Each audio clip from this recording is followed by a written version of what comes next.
Hi, everybody. I'm Brian Clapp, Director of Content for WorkinSports.com. And this is Facebook Live. Sorry for being a couple minutes late getting started tonight. I have multiple children, and sometimes they have things going on in their lives, and I need to chart them around to different places. And sometimes things just get a little crazy. So I am just excited to be here with everybody. I think we have a really good topic that we're going to talk about tonight. One that I'm excited to talk about. And as you come into the show, I'd love it if you introduce yourself in the comments, say your name, where you're listening from, helps me get to know all the people that are listening. As I mentioned, I'm Brian Clapp, Director of Content for WorkinSports.com. We've been doing these Facebook Live sessions for about 2 months now. Hey, Jeff, good to see you. Jeff Barnes in Tampa listening in. Always good to have you here, Jeff. I know you're busy with all your scouting work you're doing right now. I always love these sessions. We've been doing them for about 2 months now, and it's a really great chance for me to get to know a lot of people on a granular level and really connect with many of you that are searching for job, career advice as you try to break into the sports industry. And so I love doing these sessions because it's a really good chance for me to get one-on-one with so many of you. As you come into the show, please let me know where you're listening from. Jeff just let me know he's listening in from Tampa, which is great to see as well. I know we're getting more viewers in as we get started. I will apologize again. A little bit late starting tonight, a couple minutes behind schedule. As I said, I had some technical issues combined with some kid scheduling, and that's just life. Life gets in the way sometimes. So I was going to try to set it up tonight so that I could do some screen sharing, and this is where I came into my technical issue. The subject I want to talk tonight was definitely going to involve some screen sharing, and unfortunately, I couldn't get that quite to work. So we're going to talk our way through it instead of screen sharing, but I'll get that working for another time. Jennifer, awesome having you here from Maryland. Dave checking in from Charleston. No basketball game to work tonight. Great. Ramil coming in from Sonoma County in California. You are living through better weather than I am. It's not too bad today, but the kids missed some school this week with snows, and it's kind of just set me back. I've been off my game a little bit. Gregory Goodman from Roanoke. Gregory, I want to give a quick shout out to Gregory. Gregory just sent us, and I'm not saying this so that other people start sending me things, but I'm not going to say no. Gregory just sent us some really cool jerseys from the Roanoke Rail Yard Dogs, which is the minor league hockey team there in Roanoke that he works for, and my kids love them. So thank you, Gregory. That was very cool of you to do, and I appreciate that always.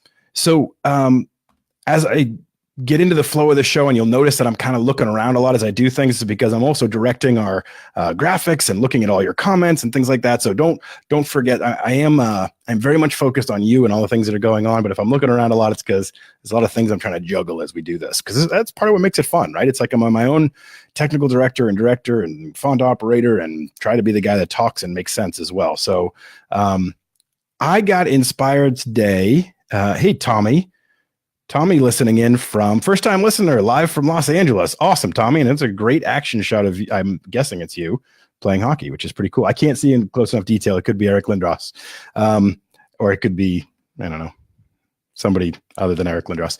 And I'm drawing blank, Teemu Selanne, whatever. Whoever you love. As I do for every show, I want to let everybody know out there listening that at WorkinSports.com, we are very much committed to helping people get that career going in the sports industry. This is our passion. This is something we love. That's why I do these sessions. Jesus, great to see you as well. A little late, but got here. Hey, whatever, man, get here. I was the one that was late. I only started like 2 minutes ago. I was late getting things going. So I want to get back to this really quick before we get into tonight's subject. We're really committed to helping people on their journey as they get into their sports career.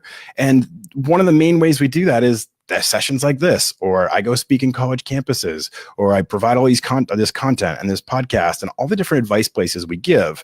We also want to try to help out students and say, yeah, we have a premium membership because we have a premium product that we put out there for people to engage with and be a part of. But we also know that it can sometimes be tough for students to be able to dedicate some money to that. So we've created a 6-month membership for just $30. So $5 a month to gain access to over 10,000 jobs, do all the research and all the tools that we have and all the different ways that we tell you that you can be getting your sports career going. You use our system and our jobs and our access and our research tools, and it can really make a difference in your career. So go to workinsports.com/students and sign up using your .edu email address, and that will set you up with the $30 for a 6-month deal, which is, I think, a great deal. So before I get into the topic again, I want to do a couple shout outs. On Monday this week, I spoke at University of California, East Bay, which was very cool.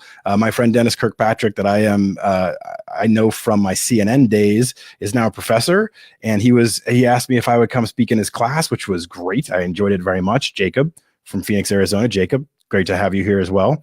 So I want to say thank you to all the people that listened, that I met at UC East Bay this past week. That was a really great session, a lot of great questions. Then later on in the week, it was a busy week, people.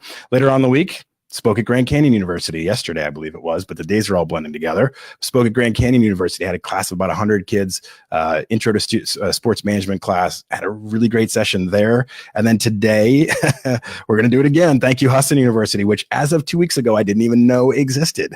But one of the professors there reached out to me through LinkedIn and said, hey, we really like your podcast. We've been really enjoying it. I've been sharing it in the class. So I would love to have you come in and talk to our class. And I expected, it's up in Bangor, Maine, so like way up there. And if anybody's listening from that class, that's really cool. That would be awesome. Hey, Scott, good to have you, bud. And Ramil, that is a great deal. I'm glad you noticed. So again, Husson University, didn't even know it existed, had never heard of it, and I'm from New England, and yet they reached out. I kind of figured. So Grand Canyon, I spoke to this class, probably had about 100. It made it look like somewhere between 70 and 100, I'd guess. And then I figured Husson would be like, I don't know, maybe 8 or 10. Maybe it'd be a small class, it'd be a little intimate setting. And they still had like 30 or so students that I got to speak with today and really interact with. And that's part of what inspired me for tonight's conversation. These last 3 sessions that I've had with UC East Bay, and thank you for Grand Canyon University and for Husson, these last 3 sessions, the overarching theme of everybody, first question almost every time, was somebody in the audience saying, I really love sports. It's something I'm passionate about. It's something I care about. It's something I want to see myself doing, but I really don't know what to do. How do I figure that out? And I have answers for that question, and I provide them, and we get into a dialogue, and I try to share some ideas. But I kept thinking after the conversation today, like, I got to come up with some new stuff. I got to come up with some new ideas for people to find their fit in the sports industry, because I think there's probably more to it than what I've been sharing. You know, I talk about different avenues people can pursue, and we'll get into a lot of this stuff.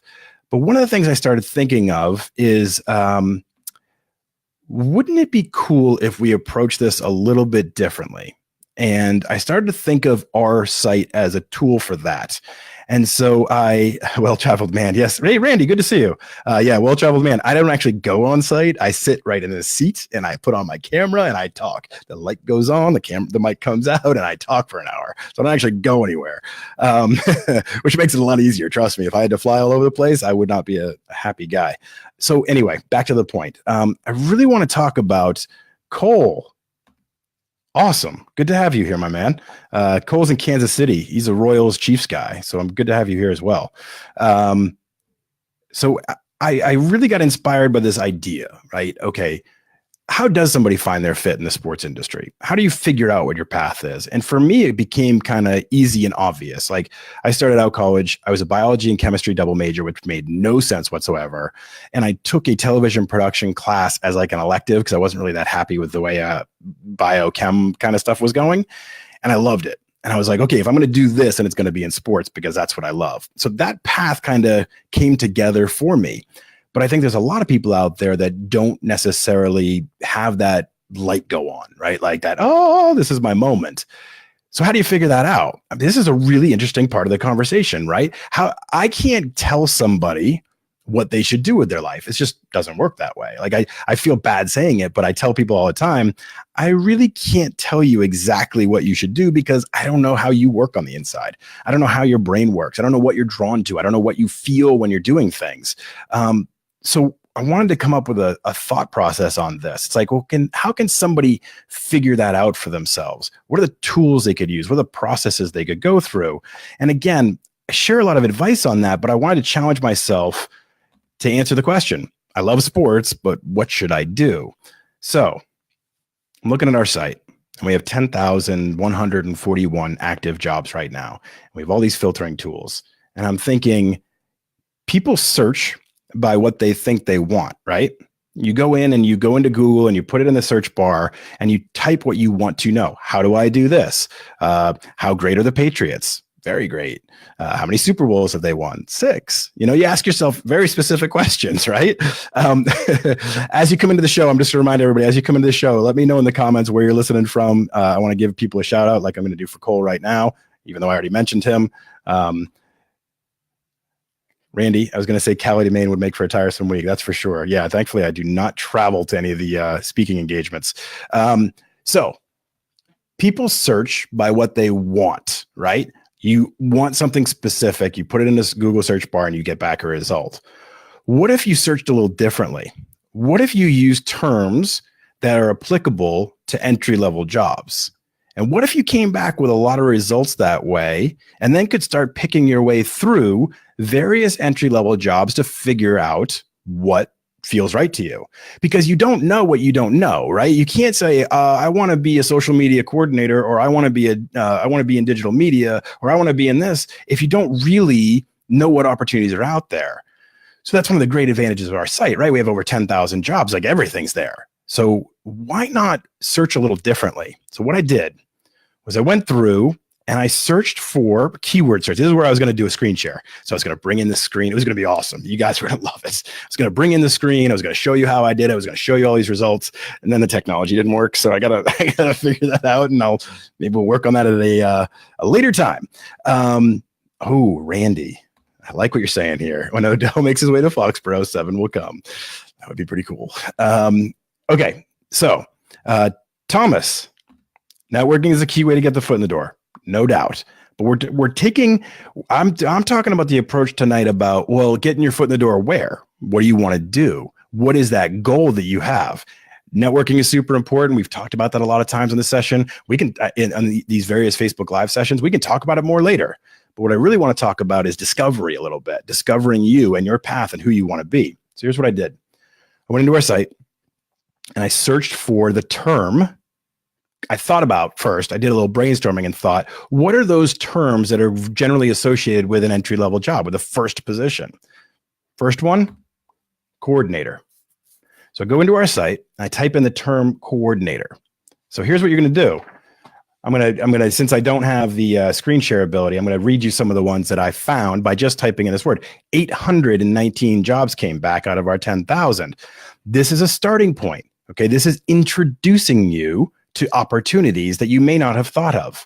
So here's some of the job titles. Social media coordinator. Now, these are going to be entry-level jobs. Coordinators are entry-level jobs. Social media coordinator. You can go through and read exactly what that job entails. It might surprise you. There's other things in there than just being creative. Product line coordinator. That was at Nike or Adidas. Okay. Engagement and training coordinator. Content coordinator, marketing coordinator, tournament coordinator, programming coordinator, media coordinator, promotion coordinator, field operations coordinator. That's 10 out of 819. You pull up a term like that and search that way, you're going to come into search results with jobs from every category: sales, marketing, coaching, scouting, event management, operations. You start reading through these types of jobs and see what the expectations are and see what you start to gravitate towards. Okay. Pick another term. Assistant. Type in the word assistant in the keyword search tool. Came back with 1,067 sports jobs. Assistant manager, trade marketing. Assistant video editor. Marketing assistant. Assistant television business affairs with Creative Arts Agency. So if you want to be an agent, get in with CAA. Business development assistant. Okay. Entry-level jobs, assistant-level jobs. But now you can go through and read any of these 1,067 jobs and say, this is what I'm gravitating towards. This is what I'm interested in. Like, I can sit here and tell you other ideas, but you need to do this legwork to kind of figure out what piques your interest. So when people say to me, well, what should I do? Type in the term specialist into our keyword search term. 1,093 jobs. Let's talk about a couple of these. Design content specialist, sports marketing specialist, group event specialist, community relations specialist, digital marketing specialist, fan engagement specialist, inside sales specialist, account specialist, communication specialist. Page 2. Oh, there's nothing on page 2. Well, I guess that was a dud. But you understand the concept now is rather than saying, I'm going to search for marketing jobs because I might like marketing, think in a broader term like coordinator. And you're going to see all these different jobs that are entry level type jobs, and then go through and start researching those. And then from there, take it one step further. Now that you have identified something that might be interesting to you, well, now search for that root term. So if you go through and say, man, I read this promotion coordinator and that sounds really cool. Now go in and search for promotion, right? Or promotions, and come back with all the jobs related to that, because that keyword search will now pull in anything from the job description, not just the job title, the job description as well. So you can see any job related to promotions. And now you can start thinking of locations. Okay, there's a promotion coordinator job near me. Wow, cool. And take it one step further. Well, here are the skills that they actually need for this job. Leon, good to meet you. See, I can stop midstream and say hi to somebody new. Leon, good to meet you. Thanks for listening from Corona, California. Good to have you here. So now that you have established this concept, right? You've searched on your broad key term, your coordinator key term. You've looked at a bunch of different media coordinator, field operations coordinator. You pull some of those jobs and start to read through them. Because remember, this is work, people. You're not going to figure this out on, nobody else is going to do this for you, right? Nobody else is going to write your resume or write your cover letter or create your experience or do your networking. This is on you, right? So now you're going to do that research into these kind of jobs. You're going to say to yourself, this field operations coordinator job looks interesting. Okay. I want to learn more about this. I want to see what other employers are hiring for it. I want to see what other job requirements there are. I want to then do a self audit. And I was thinking today, I was talking to Hassan, the students at Hassan, and I always refer, you guys have probably heard me talk about it. I think doing a self audit, it was one of the most important steps for your entire career. But I also realize it sounds like I'm talking taxes or IRS. So I have to do a branding exercise, and maybe you guys can help me to come up with a better name than self-audit, because it really sounds like a shitty time. Okay. Pardon my language, but it's true. What I mean by that is once you find out a job or a type of job that you're interested in, go find 10 more of those. Again, not caring about location, not caring about company, not caring about salary. Right now you're researching. You pull those 10 jobs, you go through all of them and look at what the requirements are. What do these people want in order to hire somebody for this role? What are the experiences they want? What are the skills they want? What are the tools I'm supposed to know?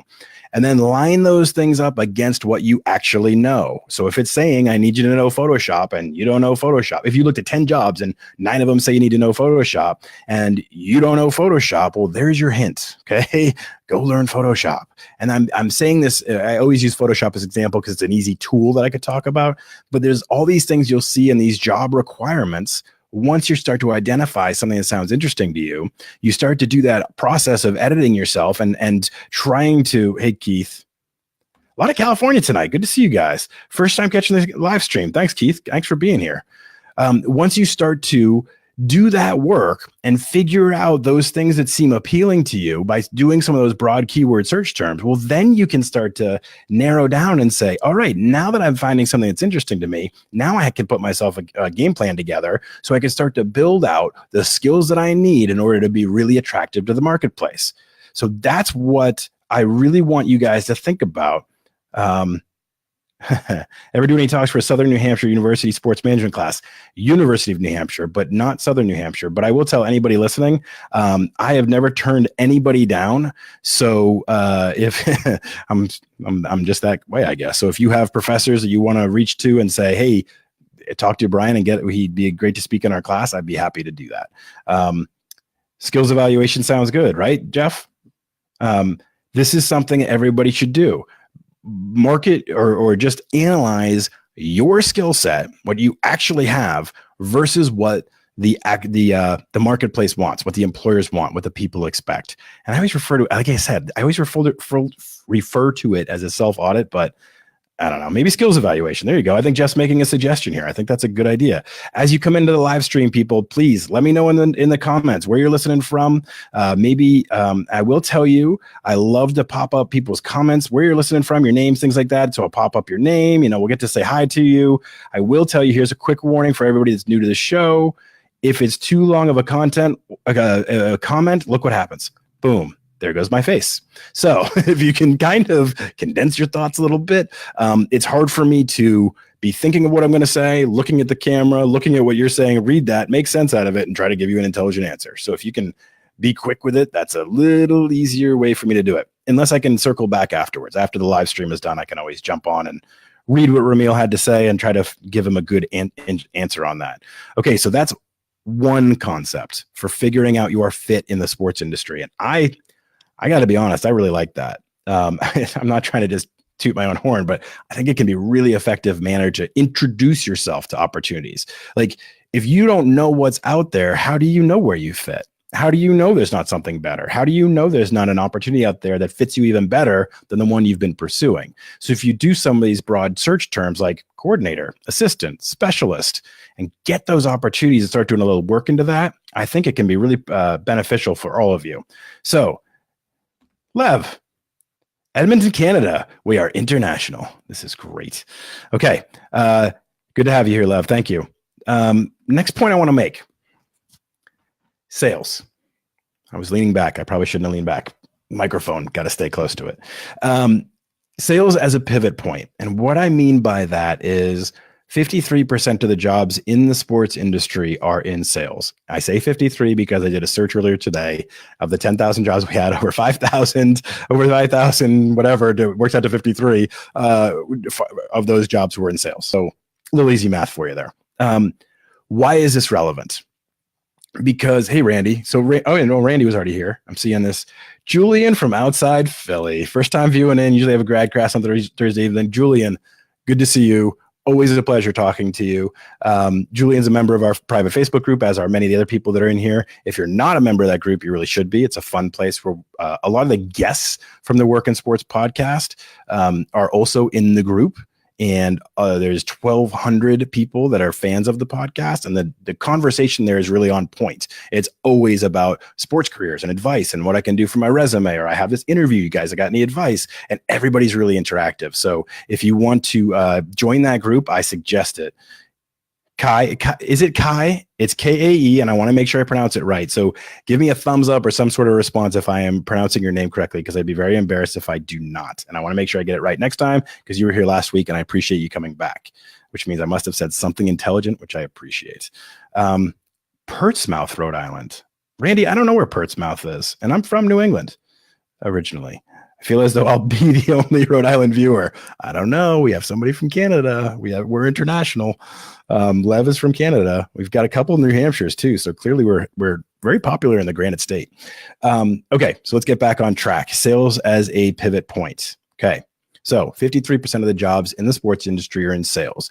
There are always sales jobs available with every team, minor league, professional league, everywhere, colleges, sales jobs are available. Now was just the letter K. Okay, we have an update, everyone. Just the letter K. See, I think I said it right, actually. So, no, I said Kai. So it's not Kai, just the letter K. Got it. We will do this correctly from now on. Or I don't know why I said we. Okay. Oh, Portsmouth. Randy, I do know where Portsmouth, Rhode Island is. Okay, so you're typing about as good as mine. So sales as a pivot point. I think it's funny, but I can be easily distracted by all the things going on. So you're going to have to live with my stream of consciousness a little bit. I am an East Coast guy, so I tend to talk fast and I can get us back on track pretty quickly. Sales is a pivot point. 53% of the jobs in the sports industry are in sales. Minor league teams, pro teams, all these different agencies, sales are a big part of it, right? Because if you're not putting butts in the seats, if you're not selling sponsorships, if you don't do partnership deals, if you don't sell premium suites, there's no big free agents, there's no big coach signings, there's no big deals, there's no great facilities, right? So sales stirs the drink. The reason I bring this up is because if you are really unsure of what you want to do in the sports industry and you're still looking to find your fit, it still hasn't worked out for you, I say, now again, I want to be transparent and honest and raw, and that's what I always do on this show. I try to be as honest with everybody as possible. I've never worked in sales, so I cannot say that I can say this from experience, but sales jobs are available. If you step into a role like that and you're in an organization and you start creating revenue, the world opens up for you, right? It's always easier if you are at a job with an organization to then pivot to another role if you've already proven yourself as a commodity. As I talked about last week on the live stream, when I'm hiring, if I'm hiring for a position, half the time I'm going to hire somebody from the inside, right? I'm going to promote somebody from within, because that sends a really great message to everybody else in the organization that if you perform well and you work hard, you're going to get a promotion, right?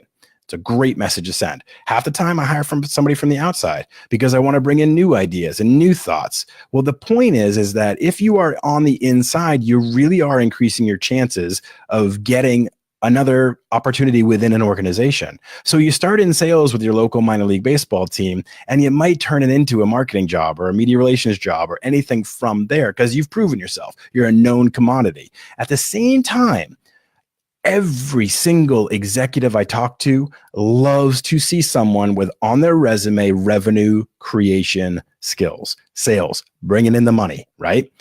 Having that in your resume is a very powerful thing.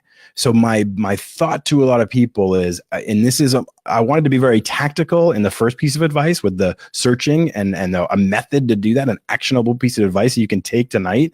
Hey, Andrew, new listener from London, Ontario, second Canadian tonight. Any specialized advice for the Canadian sports industry? We'll get to the open-ended questions in a second. Let me keep talking on our subject a little bit now. So my point is that once you get in the door with a sales job at an operation, you can easily pivot, not easily, but you can pivot. You can talk to other people in other departments. You have an in because you're working in the same industry. You can do informational interviews and say, hey, I think I might want to work in marketing someday. Could I take you out to coffee? You have a chance to build your network within that organization. So sometimes taking that first step, even if it's not your dream position, and gaining the right kind of experience and taking that opportunity can help you still pivot and find your fit, right? Once you're there and you're in the building, you can start to see and observe other things that are going on.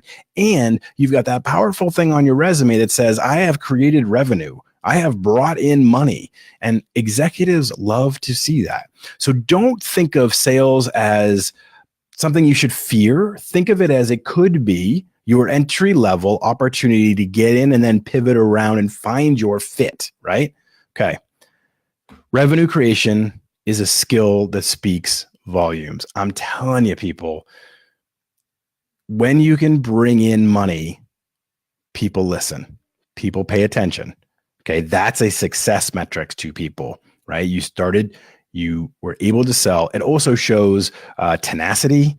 It shows, an understanding of the greater business, how the whole operation works. I mean, there's a lot of great things. You're articulate, you communicate well, you're persuasive. There's a lot of good things that come out of working in sales.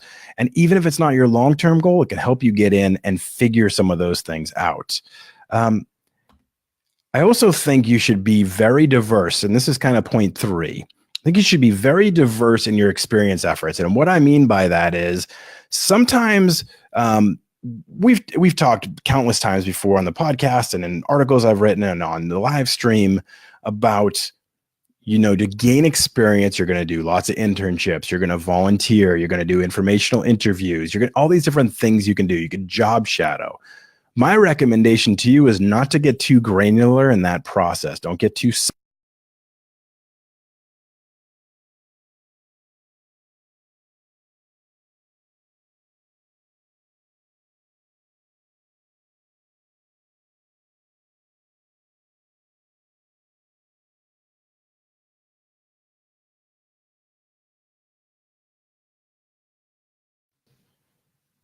Are we back? Somebody give me a thumbs up if they can still see me, because I just went black on my screen.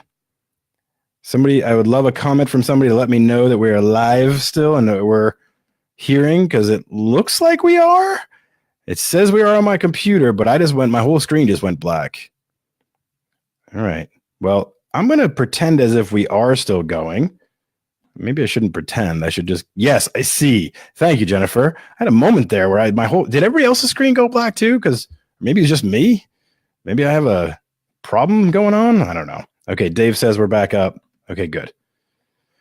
Phew, lost my mind there for a second. Okay, back. Okay, good. Thanks, guys. I appreciate that. But I did go away for a second, right? I'm not losing my mind, or am I blacking out, or is there something? I haven't had that much to drink. So be diverse in your experience efforts. As you are putting together your portfolio of experience, your internships, your volunteer work, your job shadows, whatever, try to jump around. Try to do a little bit in marketing. Try to do a little bit in media relations. Try to do a little bit in operations. Try to do a little bit in event management and community relations and different things. And that's going to be a good way for you to figure out what your fit is going to be. And that's a tough thing to figure out, right? Sometimes, like I said, like it hit me pretty hard, like a ton of bricks. I knew exactly what I wanted to do, but I've changed a lot since then. Remember too that learning what you don't want to do is just as important. A lot of people interpret that as failure, right? Like, I did this internship and I hated it, right? And they think, what a wasted opportunity, what a failure. Well, no. What would have been a wasted opportunity is if you spent the rest of your college career focused on that goal, going towards that job, and then got one out of college and hated it. And you were like, oh crap, what do I do now? Right? That would have been a waste. Figuring it out earlier, going on a volunteer experience and be like, you know what? I don't think I like the event management side or whatever. That's a positive thing. So don't get yourself too mired in these ideas that failure comes from figuring out what you don't want. It can be a pretty powerful thing. As I mentioned earlier, I started out as a biology and chemistry double major. I think it's better that I found out I didn't want that by my sophomore year rather than by my senior year and had no options for going back and figuring something else out, right? I figured it out early enough, and that was a big win for me. So sometimes figuring out what you don't want can be a big win. So I want to recap real quick. And if you're coming into the stream and you're new to the broadcast or whatever, let me know your name, where you're listening from. I am Brian Clapp. I am the director of content for workinsports.com. We do these live sessions every Thursday night at 7:30 p.m. Eastern. I was 4 minutes late tonight, and I apologize for that. But the reason I do these sessions is because I love this interaction that I have with all of you to ask questions, to try to teach something that can help you on your sports career journey. As I mentioned earlier too, if you are a student, we have a great deal on workinsports.com. Go to this website, the one right there. Sign up with your .edu email address. It's $30 for 6-month membership, which is 87% savings. And I've used this joke before, but it's true. We made it that way because I love Rob Gronkowski. 87, baby. That's a joke for you, Jeff Barnes. And so with that, quick recap. People are always wondering, I love sports. What should I do? That's the question I get more often than everything else. So what I want you to focus on is you can go to a site like ours, workinsports.com, and you can use our keyword search term tool to look for terms not specifically related to a job. They're entry-level sports terms. So you put in something like coordinator, and you come back with 819 jobs. And as I kind of listed off before, you get things like content coordinator, marketing coordinator, tournament coordinator, media coordinator, promotion coordinator. Those might be opportunities that end up interesting you that you wouldn't have known about if you didn't get exposed to them on a site like ours. You look at a search term like assistant, 1,067 sports jobs on our site right now that have the term assistant in the title. And from looking at that, assistant video editor, marketing assistant, business development assistant, you start to look at all these opportunities that are out there in these entry-level jobs, and you might find your match that way by putting in a little bit of work to figure it out, because I can't tell you what you should do in your career. I can't tell you where you fit. No one can. Your professors can't. I have people coming to me all the time, and they're like, I love sports. I just don't know what to do. What do you think? And I'm like, how should I know? I don't know you well enough. I don't know anything about you. Even if you told me your passions, I don't really know what you want to drive towards. Put in a search term like specialist. 1,093 sports jobs, fan engagement specialist, inside sales specialist, community relations specialist. Start reading through job descriptions and start to see something that says, wow, this lines up with my skills and my interests. Maybe this is the area I should pursue. Maybe I should do an internship there. Maybe I should reach out to somebody on LinkedIn who has this job right now, a community relations specialist. I'm going to go on LinkedIn. I'm going to put in community relations specialist and see who comes back. or I'm going to pick a team. I'm going to pick the Charlotte Hornets, and I'm going to put in and I'm going to go look through all the people that are listed on LinkedIn and see if anybody's a community relations specialist. I'm going to reach out to them. I'm going to reach out to them and say, you know what? I'm a junior in college. I want to get into community relations when I graduate. I noticed that you are starting out with the Hornets. Want to know if I could connect with you and ask you some questions. This is how it works, people. You got to put in the work, and finding out your fit in the sports industry, it's work. You got to put in that effort. Sales, great way to get into the industry and then figure out your path from there. Get your foot in the door somewhere. Start to meet people within the organization. Start to create revenue and be successful. And you might love it. It might be your fit. Or you might say, this was great to get here, and now I get to meet the people in media relations, and I get to meet the guy in the press box, and I get to meet the team owner and the operations and all the different travel team or whatever it may be. And sometimes just getting that foot in the door where opportunity lies can make a really big difference. When you create revenue, it's a skill that speaks volumes. I cannot tell you how many executives I've talked to that say, I love to see sales experience on a resume, even as if it's for a different style of job, because that sales experience tells them a lot about you. Super important. Be diverse in your experience efforts when you're volunteering, when you're interning, when you're job shadowing, when you're doing informational interviews. Try things. Don't be afraid to try things.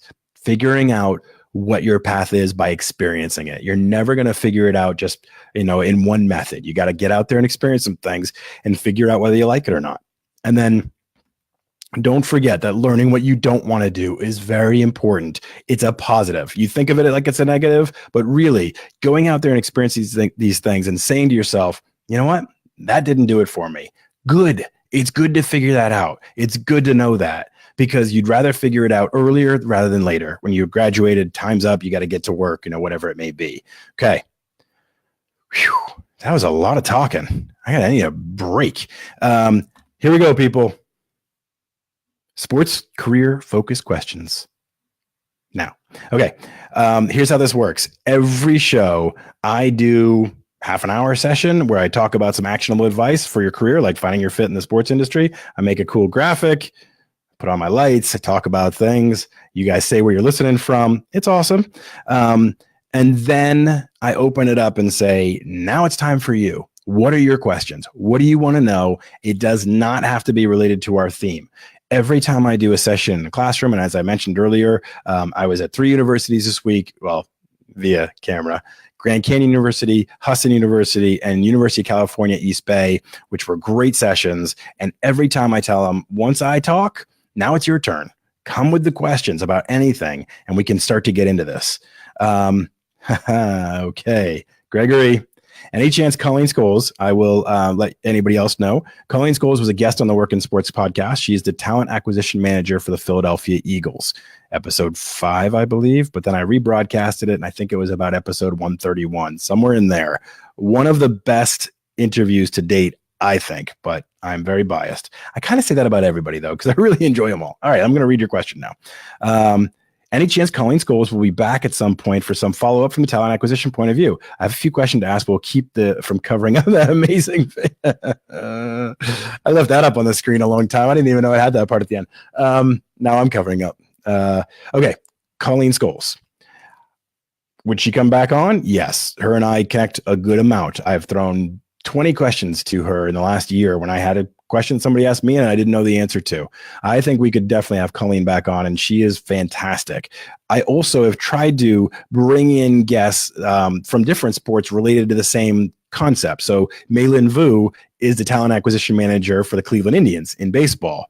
I'm trying to get a talent acquisition manager for an NFL team. I'm trying to get a talent acquisition manager for an NHL team. I'm trying to find somebody with a PGA tour that does that kind of thing. So I'm constantly working on bringing in a diverse array of guests. So I said NFL twice. I meant NBA. So I'm always looking for the 4 major sports plus, excuse me. So NASCAR, golf, tennis. I have a lot of feelers out there, and I think we'll continue to have. Dan, where was this when I graduated? Where was I? Well, it depends when you graduated. I was probably here or somewhere near it. You look young, so it probably wasn't that long ago. I've been doing this sort of stuff for about 5 years, but it was purely written word. Excuse me. written word and I'd go speak in classes. And then year and a half, 2 years ago, I started the podcast, and then I started the live streaming in December. So it's been a hit. What I would love is for people to share this. If you like what I'm doing here, I want to keep growing the audience. I want to keep having more people come to these sessions. I want to keep having the conversation be exciting and on point. And I mean, I love this stuff. You can see from the way I go about this, like I have a real passion for this, and that's why I want to be here and help. And it's a lot better the more listeners we have. So, if you know other people you think can benefit from these conversations, please let them know. We do this every Thursday night, 7:30 p.m. Eastern, from the page you're on right now. I always publish our the episode the next day on our blog, so I'll post it tomorrow and I'll put it on our YouTube channel and I'll get it out there. But I think it's better live. You get to ask your questions and really have that kind of that banter. Randy, follow up with me on this. So what if you're post-grad? So I may have lost track of exactly what you're referring to. Rephrase the question for me just so I know exactly what you mean. But if you're talking about like finding your fit and all those different kind of experience points to get yourself trained, if you're post-grad, and I don't mean this to sound harsh, but you're not in graduate school. You're not saying that. You're not postgraduate, like you're in graduate program. Okay. Cause I was going to say, if you're going to a graduate program, and I'm going to go off track a second, but if you're deciding whether to go on your master's, I see a lot of people that do your decide to go get their master's as almost a delay tactic. They're not sure what they want to do, so I'll just keep being a student.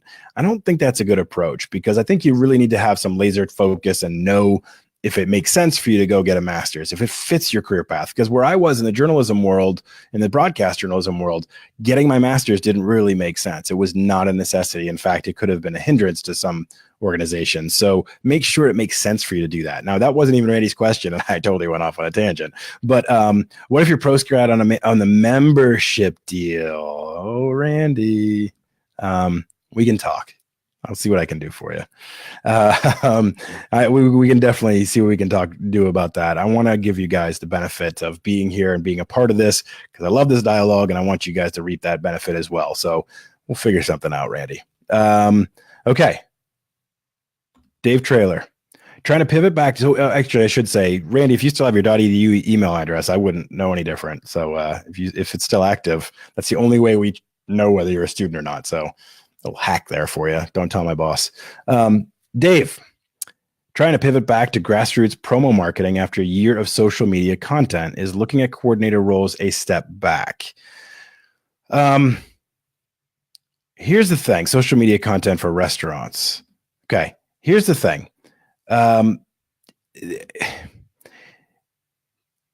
Everyone wants to think that career paths are a straight arrow, a ladder that you climb. They are not. Okay. You are going to move sideways. You are going to move back sometimes. When you find out something you really want to pursue, you might take a step way back. That's okay. If you can handle it financially, I can't tell you what you can and can't handle. I can't do that for you. It's okay to take a step back, though, in order to move forward in the direction you want to go. If you're really cruising on this one silo and realize this isn't what makes me happy, and you take 2 steps back to get on a different path, I commend you for it. I think that's smart. I've taken step backs to go forward. I left being the news director at Fox Sports Northwest to start my own site because I wanted to get on the digital media side more. And so I left a really good, high-paying job running a large budget and managing a lot of people. But I thought my career was going to tap out there. I thought I was going to hit a ceiling, and I wanted to go in a different direction. So I took a step back to move forward. So I think only you can decide if those situations fit you emotionally, and they fit you in your life and in your family and your other conflicts. But for me, I don't think it's a bad thing if you know what you want and you can, if you know what you want and you can go to it with intention, even if it is a step back. Randy, I have a master's, but now, and it was a delay tactic, spot on. Yeah. I mean, I get it. It happens. A lot of people do that. You're not sure what you want to do. And I'm telling, that's why I wanted to have this conversation, is because there's work you can do while in your undergrad or while if you're career changing or whatever, wherever you are right now, there's work you can do to try to figure that out that doesn't cost nearly as much as going and getting your master's just to waste time or just delay. I shouldn't say waste time. There's no downside from having your master's. There's very little. College athletics, got to have your master's, right? That's a step you have to take. There's certain roles that it makes a lot of sense. Other roles, maybe not so much. Other roles, it might be smarter. If you want to work in sales, just get out there. Get in the job. If you want to work in broadcast media, get out there, start doing the job. It makes a difference. I get it, buddy. Josie, well, why can't I put up? Okay, there we go. Your comment, here it comes. I'm guessing it's Josie. Josie? Sorry, I'm terrible with names sometimes. So please do not take it offendedly. Okay.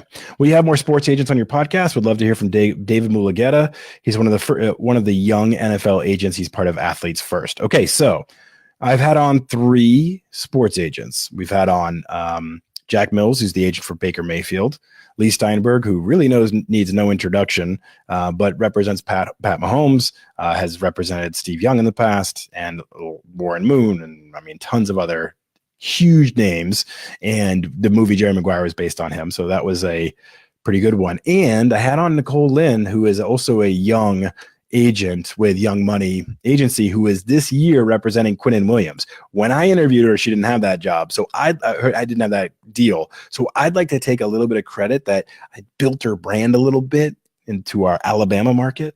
But no, my point is that I've had some really good agents on there, and I want to try to stay diverse, but I will absolutely have more agents on the show because there's some really interesting conversations that happen there. What I will tell you, and I want to stress this a lot, if that's what you want to go towards, every agent I talk to, either ones that have wanted to come on the show or just have talked to me off the record, or even when I was in the sports media and I negotiated with agents for broadcast deals with some of our talent. So like Sean Alexander, when he was with the Seahawks, when he was the NFL MVP, I did a show with him and I had to go negotiate with his agent. Every single agent you talk to will tell you 20% of the job is the contracts and negotiations. 80% of the job is the relationships, the building trust, the credibility, the being present, that sort of thing. So if that's somewhere you want to head, know that you have to understand and know the underlying contract type work, but really the main thrust of your job will be on those connections and relationship building. Jesus, I'm from Amarillo, Texas. I went to a job fair and no winter baseball meetings, but I feel I'm a standstill in my career. Okay. Tell me why. Expand upon that. What do you want? Where do you want to end up? Or maybe you don't know. And that's why we have these conversations. But why do you feel like you're a standstill in your career? And what was your approach when you went to the job fair and to the career and to the baseball winter meetings? Obviously, you want to work in baseball, or else you wouldn't have gone to the baseball winter meetings. But what specifically do you want to do? Let's talk about that. Tommy Pang. Does having a resume with experience all in one sport hurt your chances when applying for an internship entry-level job for a completely different sport? No, it really doesn't. And here's the thing. I want people to try to be diverse. And the reason is because you don't have to solely focus on one particular sport, even if that's your main passion. I know plenty of people that started out in hockey and moved over to baseball, or started out in hockey and are now at the PGA Tour, or have started out in football and go to the NBA. So you're not locked in, right? But I think the more diverse you can get on your resume, if you work for an NHL team and for a minor league baseball team as an internship, I think that sends a pretty good message that you're not pigeonholing yourself. Now, at the same time, what you're asking is, all my experiences in this one silo, does that hurt me in other areas? No, because sports is a huge business. The experience is what matters. What do you know how to do? What did you pick up in those jobs? How can you transfer those skills? I talk to people who are executives all the time that say, I hire people with no sports experience because they have the right business experience that I need, and they bring in a fresh perspective. And knowing sports isn't always that essential. Some roles it is, but not everyone. So if your experience is all in one sport, it doesn't mean that you're going to be cast away or not considered for a job in another sport. And I think you should use your cover letter as an opportunity to explain that.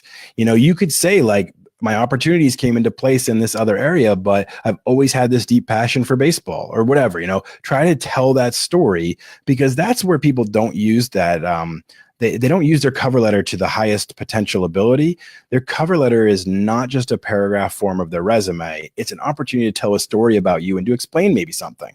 Like if I had a gap on my resume where I didn't work for a couple of years, well, maybe I can explain that a little bit, not the whole thing. You don't want to make it into some sob story, but maybe you can explain that a little bit in your cover letter, and that can help to tell your story a little bit better. Or if you've had all of your opportunities in one role, maybe you live somewhere where that was the only team in town and all your opportunities were in NHL, and now you're willing to transfer somewhere else. Be able to tell that story. I don't think it's going to hurt you at all, Tommy, to have all of your experience in one sport. You can definitely transfer to another one. That's relatively commonplace. Dave, thank you so much. Getting burned out by social. Fully understand that. I think this was always kind of one of the problems I've had in my own career too, is that in the content world, you're always having to come up with something new. You do one thing highly successfully and it's still, well, what have you done for me lately? What's next? What's your next idea? And that can be a burnout. Like that can be really hard. And when I was a news director, that was a hard part, was coming up with 50 story ideas a week. I mean, like that can be really difficult. So I understand getting burnt out with something like social. Social is the same thing. I mean, you share something, you tweet it, and maybe you don't get any reaction, or maybe you do. And it's like, you're kind of chasing all the time. And I could see that being difficult. What I would say too is that I would suggest personally having that experience of social, Dave. If you can learn that business analyst side, the tracking, the results, the data, the return on investment, the budgeting, the Facebook ad buy, the YouTube ad buys, or Twitter promotions, that sort of side of things, the business analyst side, can sometimes rejuvenate you, and not being too stuck to and I'm telling you, this is what people want. Like, people want to hire social media coordinators that can do more than just cut a quick video or share a GIF or have some quick snarky sentence. They want people that can analyze the business as well, and return on investment, and know that it's worth their time and the money that they're spending, etc. Leon, let's talk to you. Leon, 10-year Air Force vet. Thank you for your service. Excuse me. I forgot my cup of water today. I got my degree while in the force, but doing a job not pertaining to journalism. How can I get around that when it comes to experience? Okay, so you want to work in journalism. My piece of advice is bring water next time. Excuse me. I apologize, but it's live. What are you going to do? Okay. My piece of advice is, if you want to work in journalism, you need work product, right? You need to start your own blog. You need to start writing. You need to have it out there. And there's more and more opportunities out there than ever before. Everybody wants to focus on the newspapers and the magazines going away. Who cares? There's thousands of .com sites out there. Start writing, start building your personal portfolio, start doing videos, because if you think about it, almost every person who is a writer is also doing debate shows, or they're doing little analyst segments, or they're doing, on the local regional network or on the local station. The more versatile you can be, and your ability to also speak on camera, will help you in a journalism role. Also being just articulate for radio spots or whatever else. So start writing, get your blog, have a work product, look for blogs that want guest writers. Okay, there's a lot of them out there, and there's an opportunity for you to get published in other areas. Now, it doesn't always bring in the money. I mean, you're building your portfolio this way, and then you start to look for other opportunities. Remember this too. Every team has started bringing their content inside. So when I was coming up in the media, it's like you had to work for one of the regional networks or a local TV station, and the teams came to us and said, we have this press conference tomorrow, we have this news coming up, we had our sources, we had our contacts. The teams came to us. Then one day the team said to themselves, well, what if we became our own media outlet? What if we, apologies again, what if we started to have our own content team? What if we started to do our own podcast? What if we broke news ourselves, right? So a lot of teams have their own writers, have their own team of content creators. So it's not just look at the .coms and the ESPNs and those places. It's also look to the individual teams. And the only way you're going to get hired by any of those places is to have a work product. So start with that. And thank you again for your service, Leon. Okay, Dana, can you invite or interview someone on the medical side of the sports industry? For example, athletic training or registered dietitian. Seems like a great idea to me. Maybe I could pick up some tips. If you have any suggestions, Dana, message me. Let me know. Obviously, I always try to get guests that I think are going to reach to the broadest audience. And maybe that will be the case. So let's give it a go, right? I'm not against trying things. How do you try different jobs while working rather than being a recent graduate? Yeah, I was kind of referring to, it's not really trying different jobs. It was kind of like in your internship phase or your volunteer phase or your job shadowing or informational interviews, is to try different things in that regard. If you are working right now, it can be difficult to pivot and try a new thing and experiment. But my suggestion is that's where like a weekend volunteer kind of thing comes in, right? You go volunteer at a road race, or you go volunteer at a golf event in town, or your tennis event, or any of those yearly events that don't have a full-time staff. Pro Bowls, Super Bowls, all those things look for volunteers. It might be a weekend thing that you can try to do and get more exposure to the industry that way. It's harder to it's harder to try different jobs when you're working. And I understand everybody's situation is different. You know, I was talking today at Hassan, or maybe it's the other day at Grand Canyon. They're blending together a little bit. But one of the points I tried to make was that everybody has a different motivation based on the time they have. If you're a freshman in college, you have time to make a game plan and work a lot of this stuff out. If you're a junior or senior, that timeline's getting smaller. You got to start acting now to build the right experience and to build your network and do all those things. If you're a stay-at-home dad trying to change careers, well, you need it to happen now, right? So all of these ideas and all these concepts have to ramp up a little faster because you have different pressures. And it sounds a little bit like what you're saying, like you're working and you're trying to maybe pivot to a different thing. It can be tough, but look for those volunteer opportunities, but also look for job shadowing, look for informational interviews, and it can be a way to gain experience and get a little bit different knowledge. Leon, security forces, cop for the base. Good for, man. That's awesome. Good for you, my man. Jesus. I work for the arena football team in CIF. Work in every area because people quit all the time. Yeah, that's the good thing. That's a good thing about minor league jobs, smaller league jobs. You do everything and you get experience and you have those skills on your resume and they never go away. I'm going to read the rest of your question now. I work really high up, but I'm young and people might look at it like I might not be true. Like it might not be true. Oh, so like your like title is like COO or something like that. And you're like, I don't know how legit that is. Or you have some high VP level type job. I know what you mean. I would say, don't be afraid to tone some of that stuff down, but really focus in on the skills you're doing on the job. If you're doing a lot of different things, make sure that you're targeting your resume for every job you apply to fit those experiences in. Make a different resume for each job you apply to, because if you have a lot of different experiences, you've done a lot of different things, make sure you highlight those things that are relevant to the job you're applying to. And you know, your title is your title, but I can understand why that can be it can look a little fake. I get it. Like I've seen people that have connected with me on LinkedIn, and they look like they're in their early 20s and their job title is CEO. And I'm like, yeah, okay, great. So you started your own, you know, site in your basement or whatever, and that doesn't really make you a CEO. What kind of positions are these people quitting? Randy's looking to get in with it. Hey, Jesus, Randy, Jesus, Randy. Maybe you guys need to talk. Jennifer, agreed. I found a lot of skills I did not know I had, or things I was good at I would not have chosen, for sure. I was going to say, or you're a father of three and time is now. I am also a father of three, so I get it. Excuse me again. My God, this cough. It's that season. My whole family's sick. Jeff McLean. Did I say Jeff McLean? Jeff McLean. Is that a suggestion of a guest? Randy, we'll talk offline about that. Okay, people.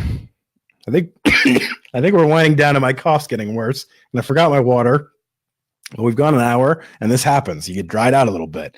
But this has been awesome. There's been a great conversation. I do this every Thursday night, 7:30 p.m. Eastern, from the Work in Sports podcast page, from the Work in Sports Facebook page. But I'm going to wrap it up tonight because I'm obviously losing my voice.